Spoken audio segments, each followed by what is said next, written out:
Mesdames, Messieurs, bienvenue dans votre magazine Tir Croisé.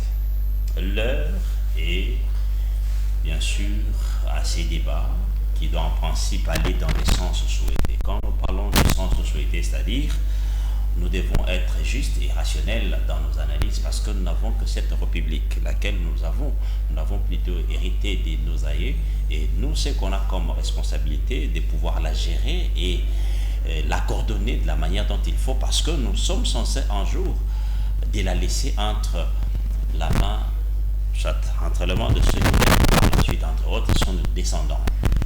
Voilà pourquoi, mesdames et messieurs, Antenne A, à travers bien sûr ces magazines, nous donne l'occasion de pouvoir peut-être rester environ 1 heure du temps autour de l'actualité politique de la République démocratique du Congo qui reste depuis un moment dominée par cette crise sécuritaire dans la partie est de la République qui semble nous amener d'ailleurs vers d'autres réalités.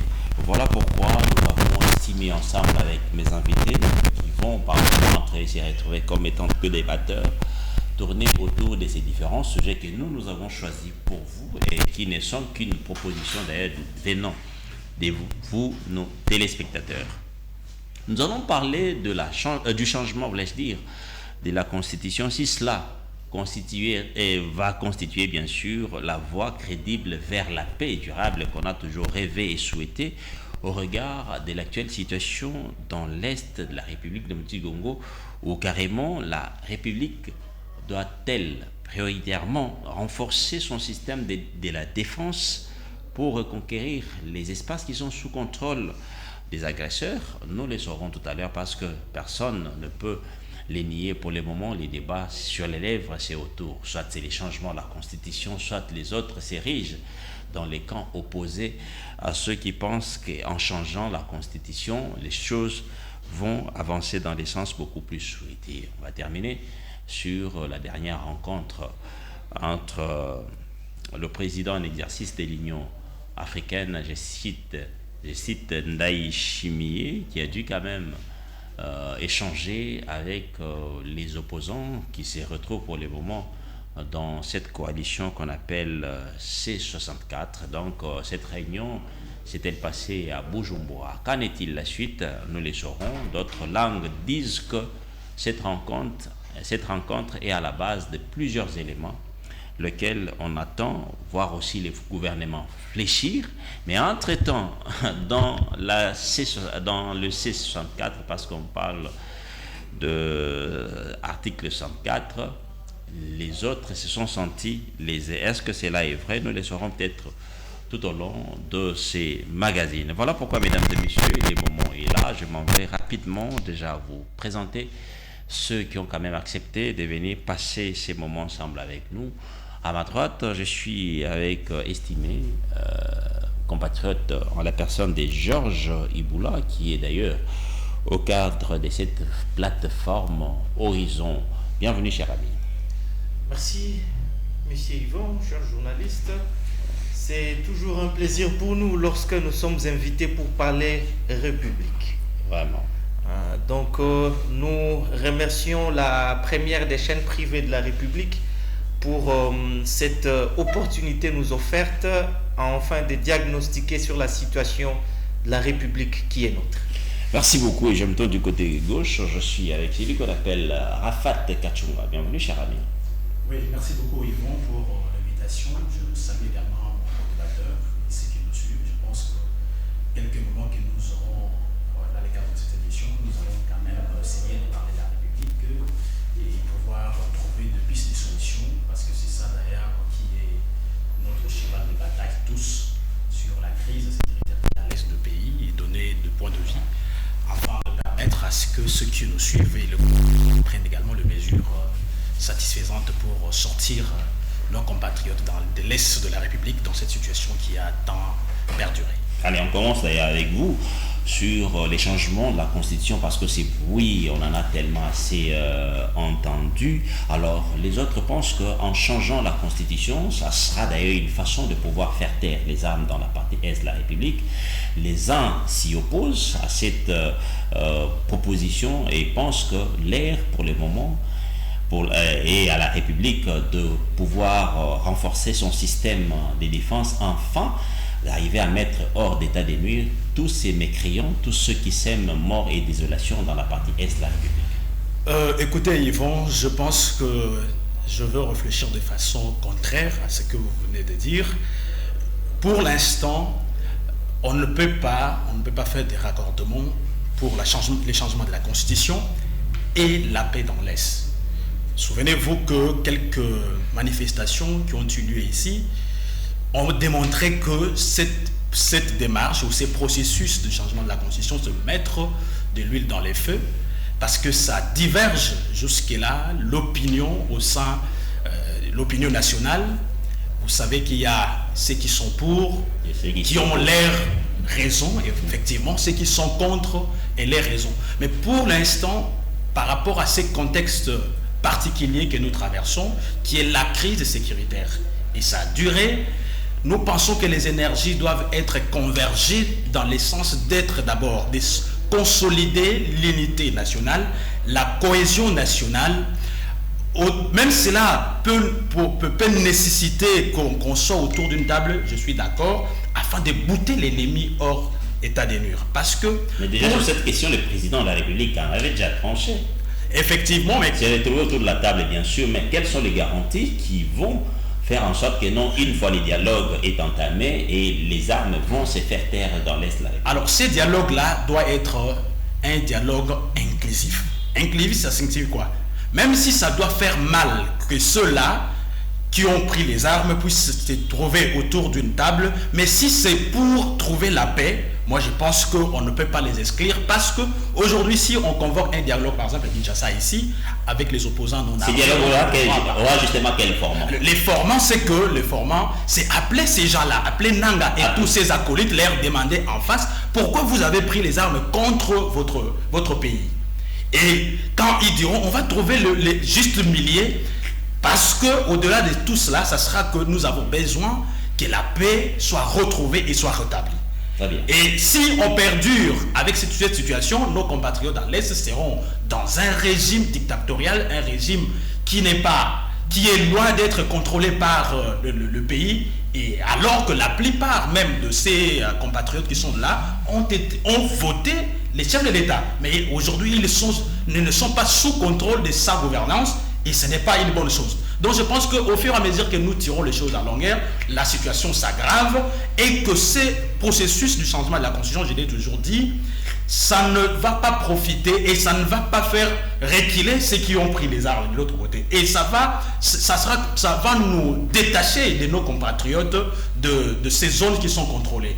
Pour le moment, même si ça sera dit, on peut réfléchir pour refonder l'État, mais pour l'instant, ce n'est pas une priorité, ni pour changer, ni pour réviser. La priorité serait d'abord recouvrer l'intégrité territoriale, et puis réfléchir sur les plans qui sont importants. Pourquoi pas les plans économiques? Il faut réfléchir sur comment aujourd'hui on peut faire en sorte que, ne serait-ce que dans la ville de Kinshasa, qu'il n'y ait pas ces mots-là de l'estage. Comment on doit desservir, ne serait-ce qu'à Kinshasa, de l'eau potable à tout. Il y a des coins, jusqu'à ce jour, ils n'ont jamais vu un robinet. Et aujourd'hui, si on continue avec ces genres de distractions, parce que la plupart, je pense même que la plupart qui sont en train de chercher à caresser dans l'essence de poil toutes ces initiatives, parce qu'ils ont des intérêts directs à trouver, mais il faut que vous puissiez le reconnaître, que les pays n'appartiennent pas qu'aux politiques, et que tout le monde a besoin que les richesses du pays puissent être profitables à tout le monde. Et cela ne peut se faire qu'avec des initiatives qui vont accompagner d'abord la consolidation de l'unité nationale, et puis réfléchir sur comment transformer nos richesses à potentiel réel. Bon, avant que je ne passe peut-être la parole à votre co-débatteur, mais je reviens parce que vous avez parlé du dialogue qui serait d'ailleurs à la base de pouvoir désamorcer un peu cette crise dans la partie est de la République. Comment allez-vous réagir par rapport à ce que nous avons tous suivi derrière moi? J'espère que vous avez suivi le porte-parole de l'armée rwandaise qui dit qu'il faut déjà oublier les accords, parce que si le Rwanda doit retirer son système de défense dans la partie est de la République, il faudrait ipso facto que la République démocratique du Congo passe par la neutralisation des FDLR. Alors, ce format de dialogue sera intégrateur également aussi de ceux qui ne sont pas forcément des Congolais pour que l'Est de la République essaie un peu de respirer cette fois-là la paix. Oui, moi je pense que ce sont des faux fuyants. Jusque-là, c'est les FDLR de comme façon... faux fuyants. Ce sont des déclarations du ministre dont vous venez de parler et même les déclarations de Kagame lui-même. Et il profite de nos querelles, hein, n'est-ce pas, internes. Ils mettent l'accent pour eux, on ne peut pas parler de dialogue. Parce qu'ils savent que lorsqu'on va parler de dialogue, tous ces Congolais qu'on a toujours mis en avant-plan pour être non, la guerre c'est au niveau interne, c'est pas une guerre rwando-congolaise, c'est une guerre entre les Congolais.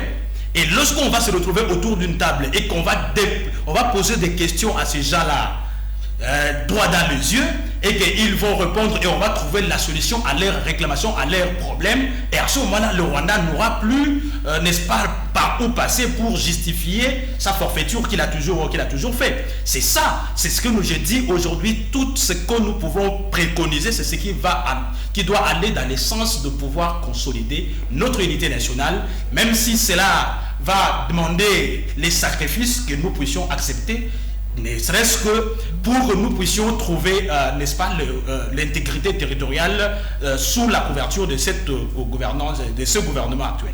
Très bien, merci. Allez, cher Georges Iboula, vous avez suivi votre co-débatteur. Allez, je voudrais avoir une réaction à chaud de votre part sur cette question. Est-ce que le changement de la Constitution serait une réponse au regard de ce qui se passe dans l'Est de la République, ou bien il faut que la République arrive à prendre toutes ces dispositions, de prioriser d'abord son système de défense, afin de bouter dehors pratiquement tous ceux qui écument et qui sèment la désolation dans la partie est de la République. Pour répondre à cette question, j'aimerais commencer par nous faire réfléchir sur un point, puisque nous parlons de la Constitution. Polaris, l'un des principaux rédacteurs du Code civil de 1803, disait « Une loi ne l'est que si elle intègre les réalités sociales de la communauté sur laquelle elle est appelée à régir les rapports entre les individus. » La Constitution, c'est notre pacte social à nous tous. Et cette Constitution, comme vous le savez, a été élaborée dans un contexte précis. 20 ans après, il se trouve que la société est évolutive et les contextes, les conditions, certaines conditions qui ont milité à l'avènement de cette Constitution ne sont plus réunies. Il y a une sorte de caducité par rapport à ces conditions-là. Et donc, il est tout à fait légitime que les Congolais réfléchissent autour de leur pacte social. Très bien. Premièrement. Deuxièmement, on ne peut pas interdire à toute une nation de plus de 100 millions d'habitants de réfléchir sur des règles devant gouverner leurs rapports. Il va sans dire que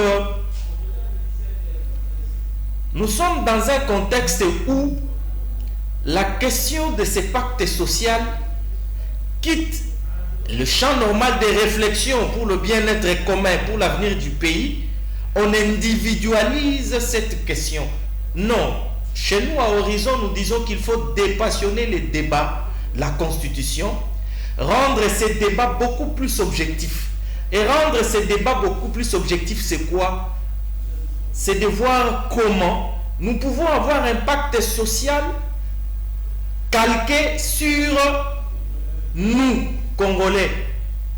Vous êtes sans ignorer que tous les textes constitutionnels ayant régi nos rapports dans cette République n'ont jamais été à proprement parler des œuvres congolaises. De la loi fondamentale, passant par la constitution de Loulouabo, ainsi de suite. Donc, il est tout à fait normal que les Congolais se disent non, nous devons réfléchir à un pacte social, à une constitution, à une loi fondamentale devant organiser le fonctionnement des institutions, définir même l'organisation du pouvoir, définir nos rapports au sein de cette nation, mais que cette loi-là intègre notre droit vécu, que cette règle mère puisse intégrer nos réalités sociales. Donc, on ne doit pas rendre cette question du changement de la Constitution subjective. Je suggérerai aux compatriotes que cette question soit objective et que nous arrivions à dépassionner ces débats. Je vais aller dans les illustrations. Je disais ici tantôt que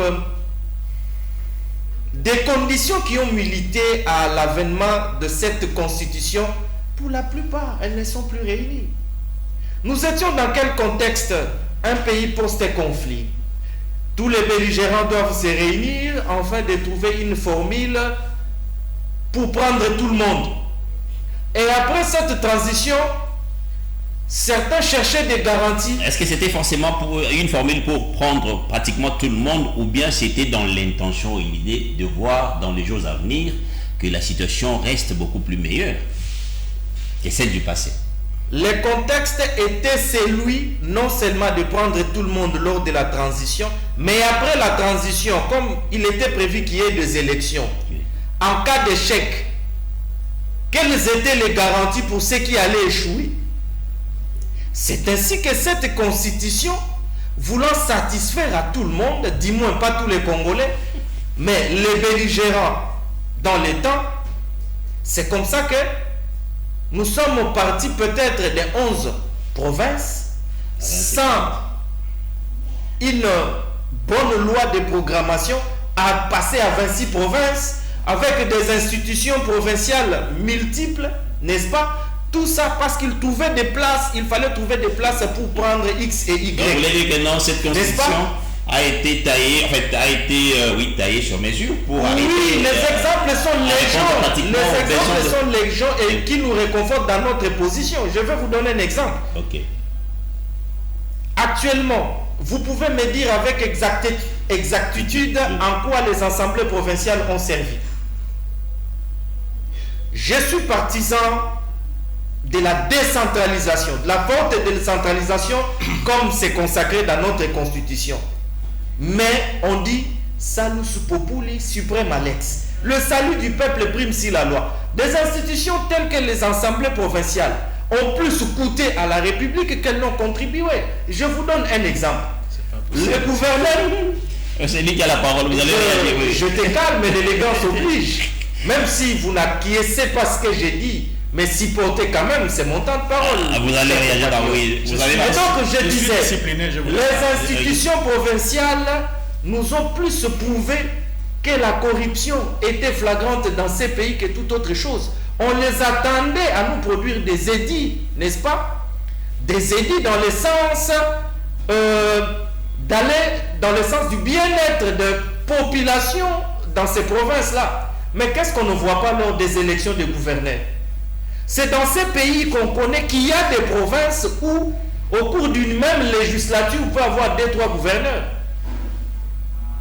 Mais qui font tomber les gouverneurs? Parce que toutes ces questions sont les émanations des assemblées provinciales. C'est dans ces pays, c'est dans l'arène politique qu'on nous a amené le jargon motion alimentaire. Ça vous dit quelque chose? Et donc, j'ai dit, il y a de ces institutions-là qui, pour l'instant, au regard du contexte, n'ont pas du tout raison d'être parce qu'après 20 ans, n'est-ce pas, elles ont constitué plus une charge pour la République qu'elles n'ont porté des solutions. Ça, c'est un. De deux. Chuter? Effectivement, je vais chuter par là, puisqu'on parle de la Constitution. De deux. Les gouverneurs sont élus au sein des assemblées provinciales. Mais qui les investissent? C'est le président de la République. C'est le président de la République qui doit prendre une ordonnance pour les investir. Donc, si le président ne prend pas une ordonnance, c'est quoi la situation juridique des gouverneurs, bien qu'élus? Vous voyez déjà, là, il y a un problème. n'est-ce pas? Je ne veux pas ici faire... je ne veux pas me faire passer pour un constitutionnaliste de canapé, mais au moins, ce sont des questions autour desquelles il nous faut réfléchir. Mais n'est-ce pas? Je vais chuter. Donc, on ne peut pas empêcher à une centaine de millions de compatriotes de réfléchir sur leur pacte social, n'est-ce pas? Les contextes ayant sous-bassé l'avènement de l'actuelle constitution n'est plus le même qu'aujourd'hui. Et donc, c'est à bon droit que nous pouvons opiner que nous procédions à une réflexion sans passion sur les nouveaux pactes sociaux au regard de nos réalités, au regard du contexte actuel. Très bien, merci. Allez, vous avez suivi votre co-débatteur rapidement. Vous avez quoi dire par rapport à ce qu'il a dit? Est-ce que réfléchir sur les devenirs du Congolais autour de sa propre loi, est-ce que cela doit déranger? Moi, je dirais que je l'ai suivi avec beaucoup d'intérêt, mais je suis un peu déçu du fait qu'il a dit qu'il ne voit pas l'importance des assemblées provinciales, alors que nous avons besoin de rapprocher encore le pouvoir et puis renforcer les instances, ramener le pouvoir vers la base, et puis renforcer, je l'ai discipliné quand vous êtes là. Non, là, si vous pouvez noter, là vous parlez de moi, donc ne nous mon ami, gardez votre calme, vous allez rebondir quand lui il va, quand je vais récupérer un peu la parole. S'il y a des choses qui sont dites, il a dit une chose et son contraire, parce que l'objectif même de la mise en place des assemblées provinciales, c'est renforcer, n'est-ce pas, les instances de contrôle, parce que dans ces pays, lorsqu'il dit qu'il y a la corruption ça et là, mais pour finir la corruption dans notre pays, ce n'est pas qu'au niveau provincial, c'est partout. Mais si le législateur a inséré ces incises-là pour que nous ayons les assemblées provinciales et consorts, c'est pour renforcer juste les instances de contrôle. Parce que quand un gouverneur ne peut pas faire tout ce qu'il veut, au moment qu'il n'y a pas une instance de contrôle. Et en dehors de ça, il dit qu'on doit changer la constitution pour adapter aux réalités. J'ai toujours entendu parler de ces... Il dit, il y a cela dans une vingtaine d'années. Et je me pose la question, ces réalités-là, sans pour autant relever. Et nous devons savoir, nous devons quitter dans cet état-là des émotions. On parle de la République, on doit parler avec raison. On doit regarder quelles sont les priorités. Vous avez posé la question par rapport à la crise sécuritaire. Il n'a répondu à aucune question et il est allé dans des choses pour satisfaire ce qu'il avait déjà préparé à dire. Mais moi, je me dis ceci. Aujourd'hui, nous devons regarder vers les priorités de notre pays. Il n'a même pas dit s'il s'agira de changer la constitution, s'il s'agira de modifier pour résoudre la question de l'Est de la RDC, mais il est allé attaquer les assemblées provinciales. Je le concède. Mais pour moi, ce que moi je pense est que aujourd'hui, on doit regarder les priorités de notre pays. Un pays qui a de potentialités énormes. Mais nous, on met plus d'énergie sur les débats, politiques et politiciens, sans pour autant regarder sur les vécus quotidiens de la population. Pour changer la constitution, il faut aller au référendum. Et le référendum, l'organisation du référendum est proportionnelle à l'organisation d'un cycle électoral. Oui. Et tout cet argent-là, on ne peut pas affecter cet argent-là aux priorités actuelles. L'électricité. Aujourd'hui, quand même, il y a des efforts qui sont consentis. De l'autre côté, lorsque je vois des routes qui sont en train de... On peut maximiser, n'est-ce pas, plus l'enveloppe des infrastructures routières. On peut résoudre la problématique d'eau potable. On peut résoudre les problèmes de transport en commun avec cette enveloppe-là. Donc aujourd'hui, on ne peut pas parler de changement de la constitution pour autant savoir que pour le faire, il faut aller à un cycle, il faut organiser le référendum. Et organiser les référendums, ça demande de moyens. Aujourd'hui aussi, c'est quelque chose, c'est une parenthèse que j'ouvre. Les colonels Kabouik qu'on a nommés ici pour l'assainissement de la ville-province de Kinshasa, j'aurais même appris qu'il n'y a pas de moyens pour lui donner, afin de mener à bien son travail, jusque-là. Et d'où sortiront cet argent-là qu'on va volatiliser, on va gaspiller pour l'organisation de référendum qui n'est pas une... Je pense que vous serez équitable en termes de... Non, mais c'est... Je suis en train de dire c'est une chose. Aujourd'hui, si on dit qu'on doit organiser le référendum, l'argent sortira calmement. Or que la priorité de compatriotes congolais, c'est l'assainissement des vivres dans un environnement salubre quand même. Et si on a nommé quelqu'un qui est à la hauteur des enjeux, on ne lui donne pas les moyens, les fausses qui accompagne son action, à ce moment-là, on ne peut pas demander une chose ou vouloir une chose et son contraire, parce que tout simplement, l'organisation du référendum n'est pas une nécessité, pour conclure, n'est pas une nécessité, n'est pas une priorité non plus. Si on pourra le faire, il y a d'autres priorités qui touchent, qui impactent direct dans la vie. C'est nécessaire, mais au moins c'est pas peut-être prioritaire au regard des enjeux qui sont en face. D'abord, c'est ça le problème. Et puis, on ne peut pas changer la constitution parce qu'elle a fait 20 ans. Parce que si on ne trouve pas les réalités actuelles dont on parle, la constitution a été élaborée au XXIe siècle. Les réalités dont on parle, ce sont quelles réalités? Parce que nous vivons au XXIe siècle, nous avons les mêmes réalités que nous avons eues, et jusqu'à ce jour, si les réalités sont la suppression des assemblées provinciales, moi j'ai dit non, on doit encore renforcer, parce que ce pays, nous avons même la capacité de mobiliser l'argent qui doit satisfaire qui doit prendre en charge toutes les institutions et satisfaire aux déshydratats de tous les compatriotes, parce que nous avons de richesses dans ce pays. Ce sont les têtes pensantes dont nous avons besoin de pouvoir donner l'intelligence et les idées afin de transformer les richesses que nous avons à potentiel réel. Très bien, allez, mon ami, rencontrez rapidement le... Dans un exercice comme celui-ci, l'importance préalable, c'est de circonscrire les cadres dans lesquels nous débattons. C'est pourquoi je disais tantôt, ne nous faites pas dire ce qu'on n'a pas dit. Nous, on n'appelle pas la suppression des assemblées provinciales. Non. Nous essayons de réfléchir à haute voix. Et parlant des assemblées provinciales, c'est un exemple pour illustrer notre position, parce que les exemples sont légion, qui renforcent notre position. Nous avons dit ici que nous attendions les assemblées provinciales dans la production des édits, n'est-ce pas? Mais qu'est-ce qu'on n'a pas remarqué des assemblées provinciales ici? Avec de fameuses motions alimentaires, où vous vous réveillez un bon matin, au lieu de travailler pour la stabilité des institutions au niveau provincial, ce sont des motions contre les gouverneurs. Vous avez des provinces où vous arrivez à mi-mandat, mais il y a encore problème d'élection de gouverneurs, n'est-ce pas? Deuxièmement, vous avez parlé ici, vous semblez me relancer par rapport à la question de la corruption. Vous avez dit que les assemblées provinciales étaient importantes parce que ce sont des organes de contrôle, mais je vous les concède. Il y a la jurisprudence Kinshasa. De 2006 à l'époque du gouverneur Kimbuta à aujourd'hui, quelle est cette assemblée provinciale et au cours de quelle législature le gouverneur a été inquiété? Pourtant, tout n'est pas rose à Kinshasa.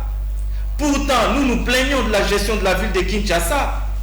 Avez-vous déjà entendu qu'il y a eu des motions contre les gouverneurs? Non. Mais par contre, à Kinshasa, on a vécu des situations telles que c'est le président.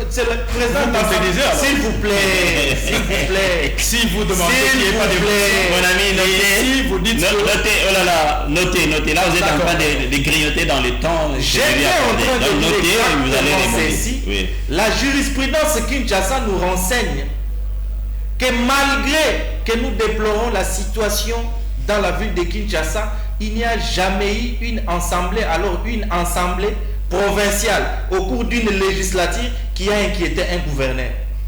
Pourtant, c'est censé être l'organe de contrôle.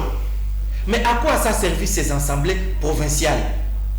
Ce sont des questions autour desquelles nous devons réfléchir et appeler les Congolais à réfléchir. Et cela ne doit pas en principe faire appel à un changement de la Constitution. Peut-être de temps qu'on essaie un peu de retirer certaines dispositions. C'est un droit légitime auquel nous ne saurons abdiquer. La Constitution est un contrat. C'est un pacte social devant organiser les rapports entre moi et vous dans cette République. Et donc nous devons réfléchir sur ce qui est de mieux pour nous.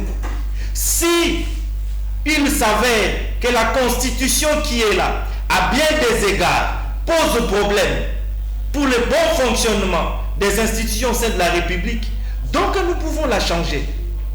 Nous pouvons la changer. Je peux donner un autre exemple. C'est dans ces pays où le président de la République est élu sur base d'un programme, n'est-ce pas? Mais une fois élu, une fois le gouvernement mis en place, c'est le Premier ministre qui va devant la représentation nationale pour présenter le programme du gouvernement, n'est-ce pas?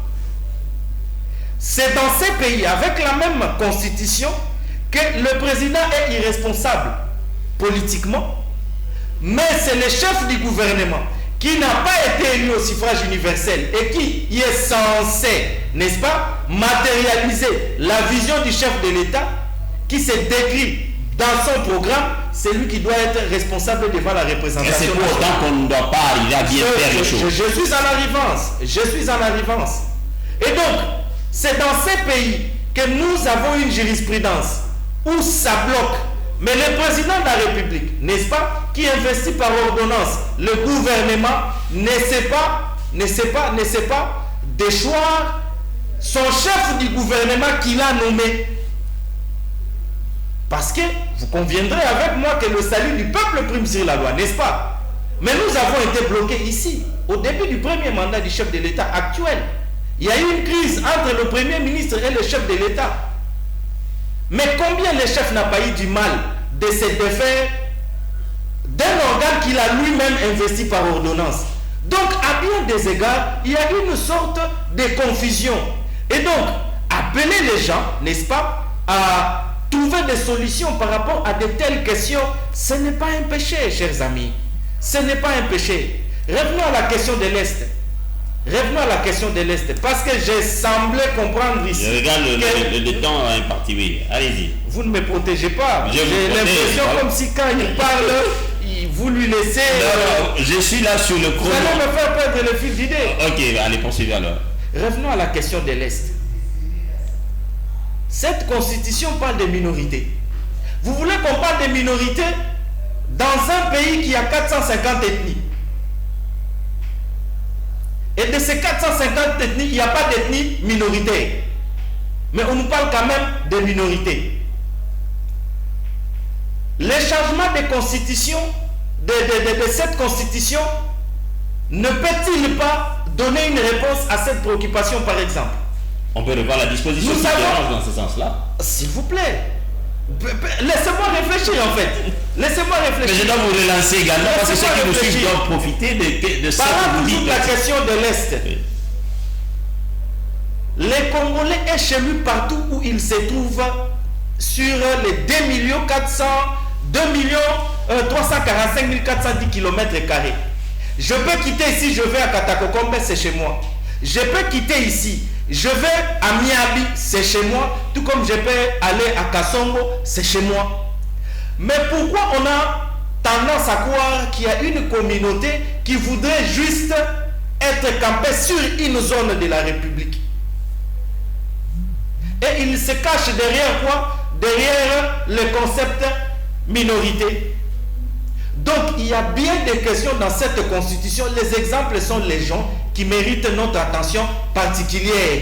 Et s'il s'avère que celle-ci pose un sérieux problème au fonctionnement des institutions, pose un sérieux problème au vouloir vivre ensemble, pose un sérieux problème à cette unité nationale, eh bien, il faut réfléchir comment changer.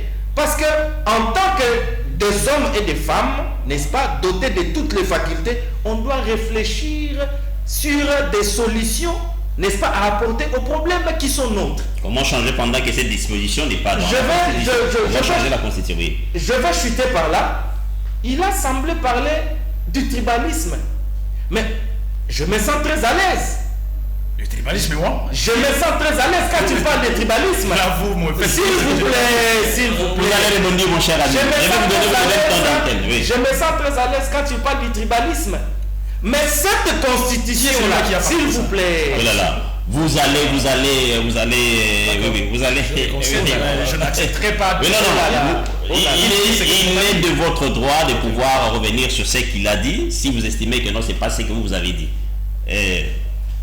C'est vous qui avez la parole. Vous parlez un peu du tribalisme. Parlons du tribalisme. Est-ce que cela est sorti de Nous sa bouche? avons une jurisprudence dans ces pays. Nous avons une jurisprudence dans ces pays, n'est-ce pas, qui a été porteur de solutions, qui a répondu à la question du tribalisme.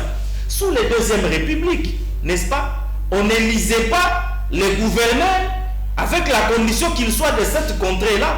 Le maréchal Mobutu, que ne faisait-il pas pour lutter contre le tribalisme? C'est comme ça qu'on s'est retrouvé avec quelqu'un qui n'est pas du Nord Kivu, gouverneur au Nord Kivu. Mais là, c'était pas, c'est la passée par dénomination, bien sûr. S'il vous plaît, vous conviendrez qu'avec moi, si il faut prendre ce bel exemple-là, nous sommes contraints de changer la constitution pour intégrer une telle disposition qui est salutaire au peuple, qui est salutaire au vouloir vivre ensemble, mais la qui est salutaire à la nation. S'il vous plaît, la question ici, c'est celle de savoir pourquoi doit-on changer la constitution. Je commence par relever, n'est-ce pas, certaines confusions qui constituent un sérieux problème avec la constitution actuelle. Et je vais plus loin.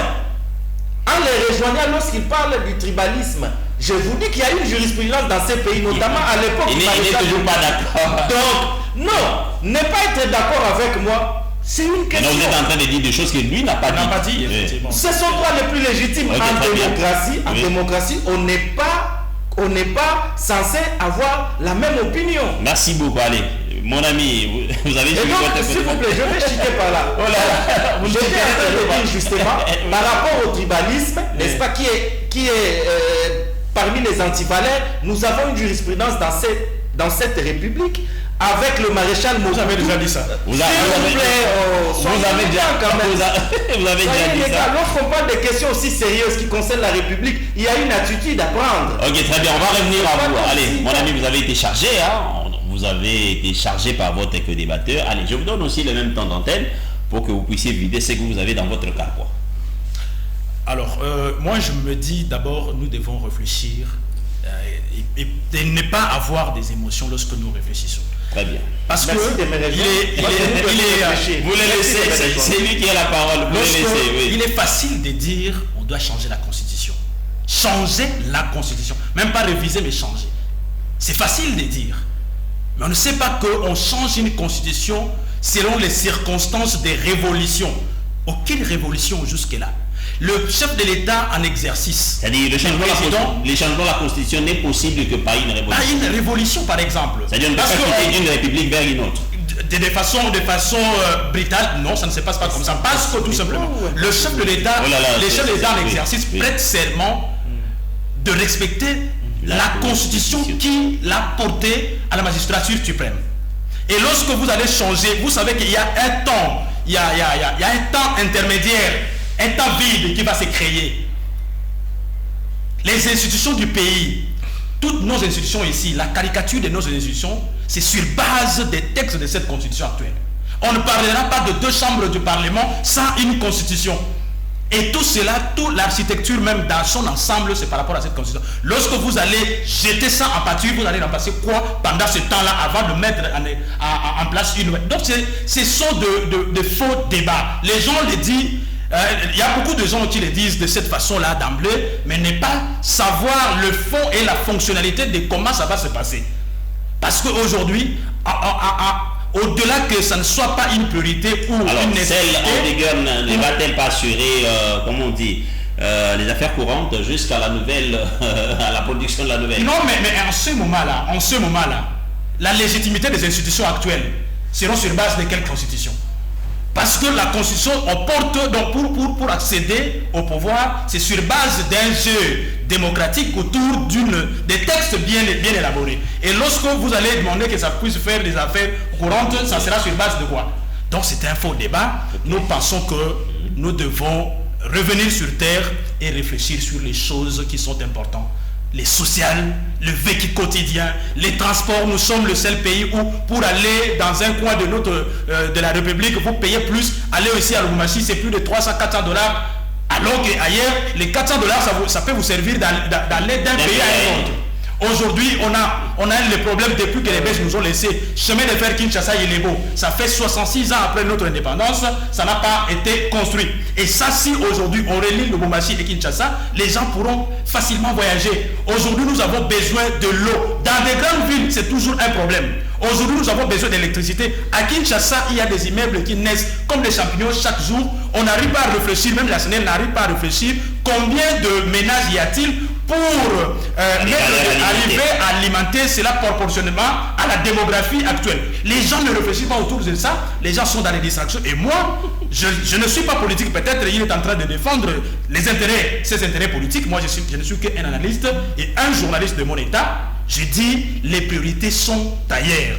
Et tout ça, vous savez que lorsque nous tiraillons dans de tels sujets, ce qui bénéficie, c'est les Rwandais que nous accusons. Les Rwandais veulent que nous puissions être dans des guéguerres, dans des discussions internes sur base pour que nous ne puissions pas nous développer. Aujourd'hui, c'est des débats économiques, c'est des débats on doit mettre l'accent sur l'entrepreneuriat, mettre l'accent sur les cléments des affaires, rassurer les investisseurs. Nous avons un deal avec les Américains sur le plan économique. Mais il faut rassurer ces entreprises américaines qui sont des entreprises sérieuses que dans notre pays, s'ils viennent avec $1 pour investir, ils n'auront pas de problème. C'est la justice qu'on doit consolider. Il n'y ait pas une justice de 2 poids 2 mesures parce que les investisseurs ne viendront pas et par conséquent, on va toujours continuer dans la pauvreté et dans le chômage comme nous sommes en train de courir jusque-là. Donc, nous devons réfléchir sur les priorités, sur ce qui est important et non aller dans des réflexions abstraites. Aujourd'hui, on doit adapter aux réalités. Il n'y a pas de réalité, ce sont des faux fouillards. Ce ne sont que des agendas politiciens qui sont derrière toutes ces affirmations-là. Merci. Allez, cher Georges, comment s'y prendre à ces deux antipodes? D'une part, on veut changer la Constitution, ce qui n'est pas aussi mauvais, peut-être. Mais entre-temps, nous avons des espaces qui sont jusque-là sous l'influence et contrôle des ennemis de la République. Comment s'y prendre dans cette réalité comme celle-là? Il faut aller vite vers le changement de la Constitution ou bien il faut se battre pour que nous arrivions à bouter hors d'état de nuire tous ces mécréants et reprendre bien sûr la superficie de la République démocratique du Congo, comme vous-même vous l'avez dit, 2 345 410 km. Effectivement, j'en viens à votre question, mais bien avant d'y arriver, j'aimerais quand même revenir sur ce que mon co-débatteur a dit, parce que vous voyez, c'est une émission qui est suivie et que parfois même les étudiants nous suivent. Alors pas parfois, c'est-à-dire nous sommes suivis d'ailleurs à travers le monde parce que... Donc il ne faut pas laisser naître des monstres scientifiques dans la tête de ceux qui nous suivent. Mon co-débatteur dit ici, pour qu'il y ait changement de constitution, forcément il faut qu'il y ait une révolution. Il va plus loin, je dirais même à l'extrême, disant que lorsqu'on appelle au changement de constitution, pendant ces temps-là, j'ai fait une bonne gymnastique pour comprendre ce qu'il disait, mais est-ce qu'il n'a-t-il pas raison? Malheureusement, s'il vous plaît, s'il vous plaît, vous allez me faire perdre le fil d'idée. Ok, très bien, merci. Je fais une gymnastique comme pas possible, vous n'avez pas idée, pour essayer de comprendre ce qu'il disait, mais malheureusement, je n'ai pas pu. Lorsqu'il dit que si on passe par le changement de la Constitution pendant ces temps-là, quelles sont les règles qui régissent la République, sur base de quoi? Mais je me pose la question, donc si on doit passer par le changement de la Constitution pendant ces temps-là, il n'y a plus de règles, ainsi de suite, dans les pays. Enfin, je n'ai pas compris sa philosophie à ce niveau-là. Mais je vais quand même revenir sur cette question des révolutions. J'ai l'impression comme si mon co-débatteur, qui est journaliste ici, en tant que journaliste, l'une des qualités les plus fondamentales d'un journaliste, c'est aussi l'histoire, la culture. La Constitution du 4 octobre 1958, qui consacre la naissance de la 5e République en France, elle est venue sur base de quelle révolution? La France est passée de la 4e République, n'est-ce pas, à la 5e République par cette constitution du 4 octobre 1958. L'initiative prise par le dernier des géants, le général de Gaulle, n'est-ce pas? Je pense que quand on arrive sur un plateau télé, nous devons faire attention à ce que nous disons. Et vous n'êtes pas le seul d'ailleurs, il y a beaucoup qui penchent sur cette théorie. Cette théorie se met dans la tête déjà une confusion telle que pour qu'il y ait changement de constitution, forcément il faut qu'il y ait une révolution. Mais vous les puisez où ces principes? Est-ce un principe de droit? est-ce une théorie politique? J'ai du mal à comprendre. Mais dis-moi, pour votre gouverne, vous avez un exemple patent dans un État civilisé, une vieille démocratie d'ailleurs, où ils sont passés de la 4e à la 5e République sans forcément qu'il y ait une révolution. Donc, le faux débat... Ça fait combien d'années jusqu'à ces jours? Si vous parlez de 1958, s'il vous plaît, ça fait combien d'années? Lui, sa crainte, c'est d'être désarçonné dans ses analyses. Après chaque 20 ans, pour vous, on doit passer à une autre révolution. Parce qu'il n'y a pas de révolution. S'il vous plaît. Départ ce que vous pensez. Okay, 58 à 16 jours, ça fait 68 ans. Protégez-moi, s'il vous plaît. Très bien, merci. Ça fait ce qui me plaît chez nous à Horizon. À Horizon, il y a ce qu'on appelle un débat d'idées. N'est-ce pas? Mais c'est ça qu'on est en train de faire. Bon, il y a un débat d'idées. On permet à tout le monde, n'est-ce pas, de donner son opinion sur une question. Puisque nous disons que des chocs d'idées jaillissent la lumière. Et donc, soyez tolérants. C'est parce que vous avancez déjà avec... Quand c'est à mon tour, on semble toujours regarder les temps. Mais c'est pas grave. Ce qui se conçoit bien, s'annonce clairement. Et les mots pour les dire viennent aisément. Donc, moi, le temps ne me pose aucun problème. Je voulais juste... Vous avez le même temps que lui. Cet équivoque. Vous avez le même temps que lui. Donc, pour les intellectuels de l'IA, ils doivent comprendre une chose. Le changement de constitution n'appelle forcément pas à une révolution. Les Congolais peuvent s'entendre aujourd'hui et se dire, nous adhérons à cette idée du changement de la constitution pour X et Y raisons. Par quelle démarche? Sans forcément qu'il y ait une révolution. Nous devons faire très attention. Les chantres de la révolution doivent se rappeler d'une chose. Mais aidez quand même ceux qui ne savent pas quelle démarche. S'il vous plaît, s'il vous plaît. Les chantres de la révolution doivent comprendre une chose.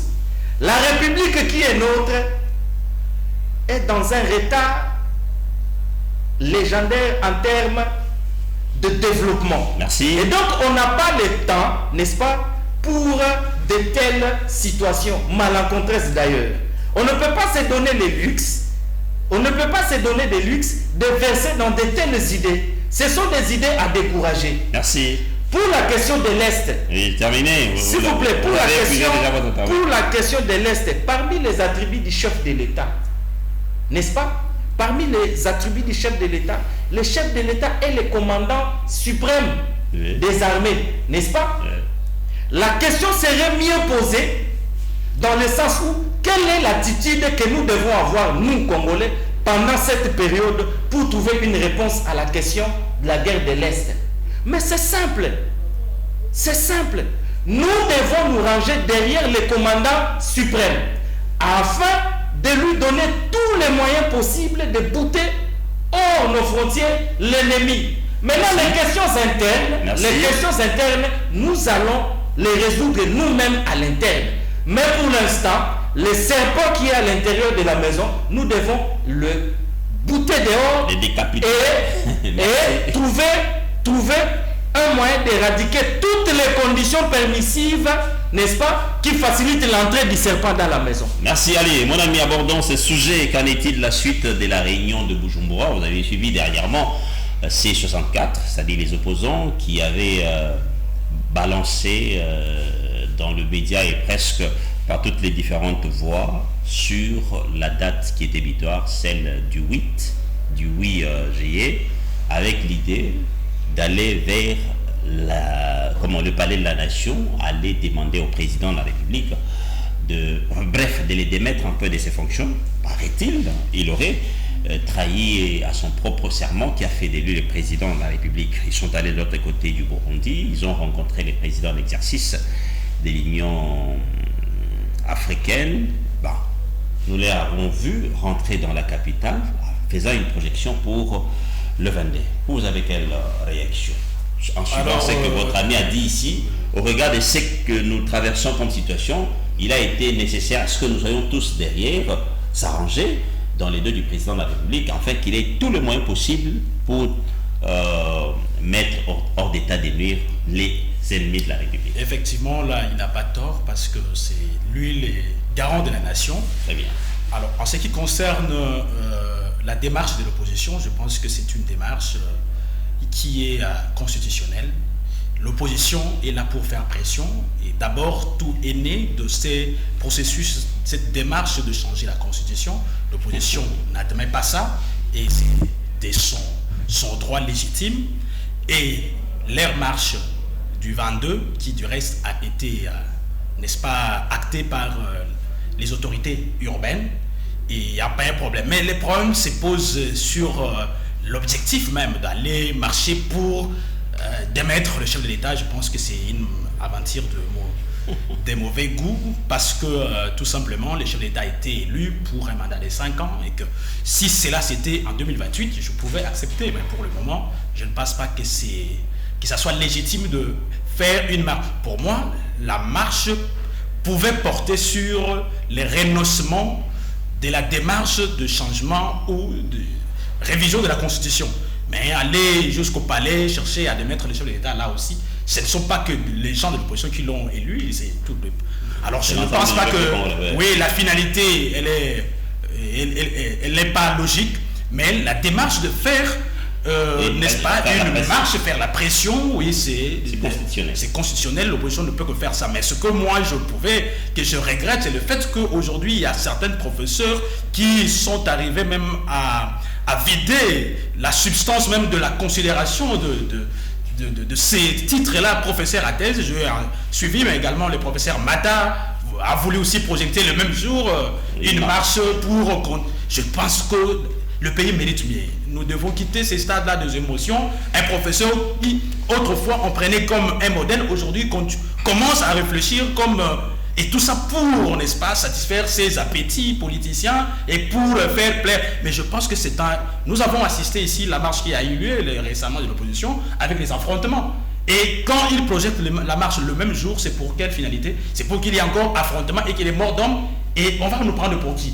Nous avons besoin, si nous avons besoin que les investisseurs viennent dans notre pays, ils doivent voir quand même que nous sommes aussi sérieux. On donne l'impression que ceux qui sont dans la majorité veulent encore faire de l'opposition, faire les marches. On doit faire les marches pour les choses qui sont sérieuses et non lorsque une frange de la population a choisi une date X pour faire la marche et vous-même, vous êtes la majorité, vous voulez aussi faire la marche le même jour. On ne peut pas nous prendre au sérieux. Est-ce que ce n'est pas aussi démesuré faire la marche en allant vers le palais de la nation, sachant que le président de la République a au moins une garde appropriée suivant la Constitution? Lui, il n'est pas protégé par la police, mais il est protégé par sa propre garde républicaine. Effectivement, je viens de dire ici que ce sont aussi des ambitions démesurées dans le sens de pouvoir aller dans le but de pouvoir destituer le président de la République. Je pense que ce sont des ambitions démesurées, mais pour faire pression, c'est légal. C'est légal, les pays fonctionnent comme ça, il y a la majorité, il y a l'opposition, et aujourd'hui même, moi je pense qu'au-delà même du changement de la Constitution, on doit faire pression aux différents ministres que nous voyons qui sont des ministres fantômes, qui ne font absolument rien, qui sont pris en charge par la caisse de l'État. Il ne faut rien, le ministre. On peut poser des questions ici. Les ministres de l'agriculture dans un pays comme le nôtre, qu'est-ce qu'il fait exactement? Avec plus de 80 000 de terres arables, il est ici à Kinshasa dans un bureau climatisé. Les ministres de l'aménagement du territoire, il aménage quoi? Les ministres de l'urbanisme, il fait l'urbanisation, il fait ça où? Tout ça, on doit faire même des pressions. Et là, ça ne peut pas diviser les classes ou les couches de la population. Tout le monde pourra faire la pression. Et que ces gens-là qui sont redevables vis-à-vis de la République et de tout le peuple doivent le faire. Donc, on ne peut pas faire de pression juste parce qu'il y a des positionnements politiciens, mais également faire pression à ceux qui ont eu mandat pour servir les peuples et qui ne font pas les ministres qui sont figurants. Jusque-là, on ne comprend pas qu'est-ce qu'ils font. Allez, on va terminer avec vous, cher ami Georges. Votre réaction sur la marche qui est déjà projetée, parce que nous attendions peut-être autre chose au retour des opposants du Burundi, mais on a vu, ils ont réitéré justement leur position, celle d'aller démettre le président de la République. Est-ce que cela est constitutionnel? N'est-ce pas vrai qu'une telle démarche serait d'exposer justement la population, parce que le président de la République n'a pas comme garde la police, mais a sa propre garde à lui, comme la Constitution lui en autorise? Je commencerai par la question sur les Burundi. Vous voyez, la République démocratique du Congo, ou je dirais les Congos actuellement, c'est comme ces grands frères-là en qui tout le monde a confiance que si jamais le grand frère réussit, nous tous on réussit. Au regard de sa position, la République démocratique du Congo est un État qui a vocation à être un État pivot. C'est-à-dire si elle se relève, n'est-ce pas, c'est toute l'Afrique qui se relève. Effectivement. Et pour le Burundi, c'est dit, mais tant que ces gens ne sont pas stables, il y a de fortes chances que moi également sois déstabilisé. Okay. C'est dans cette optique-là qu'il les appelle pour vous dire, mais vous ne voyez pas qu'il y a les serpents dans votre maison. Vous avez vos guéguerres, mais allez arranger ça. Chassez d'abord le serpent qui est dans votre maison et par la suite maintenant, vous pouvez arranger, vous allez vous retrouver. C'est dans cette optique-là que les opposants ont été invités, dis-moi dans l'analyse que je fais. Mais maintenant, que les opposants reviennent ici, projeter une marche pour aller au palais de la nation. Oui. D'abord, le président de la République est élu sur base d'un mandat qui est constitutionnel. De deux, il y a un temps matériel imparti pour la durée de ce mandat-là. Est-ce que ce mandat est arrivé au bout? L'article 64... Mais on dit que le chef de l'État aurait trahi le serment. S'il vous plaît, l'article 64, dont on veut se faire prévaloir, justement cet article décourage cette démarche. Parce que quand on va au palais de la nation, l'objectif c'est quoi? En réalité, s'il faut analyser dans tous ces contours, mais c'est un coup d'État. Or, la Constitution interdit la prise de pouvoir. La Constitution a proscrit toute prise de pouvoir par d'autres mécanismes en dehors de celle de ceux prévus par la Constitution, justement. Merci. C'est une forme de coup d'État qu'ils sont en train de projeter et il faut les décourager. Merci beaucoup. Voilà, ça n'est fini. Cependant, le droit de marche est garanti par la Constitution. Merci. On peut marcher pacifiquement. Merci beaucoup. Voilà, mesdames et messieurs, ça n'est fini pour aujourd'hui. Sinon, un grand merci à vous, Georges Iboula, d'avoir répondu à notre invitation. Merci également à mon frère Rafat Kachunga. Merci à tout le monde qui a dû accompagner justement ces magazines. Retrouvons-nous prochainement pour un nouveau numéro. Moi, avec mon équipe, y compris mes invités, nous vous disons bye bye.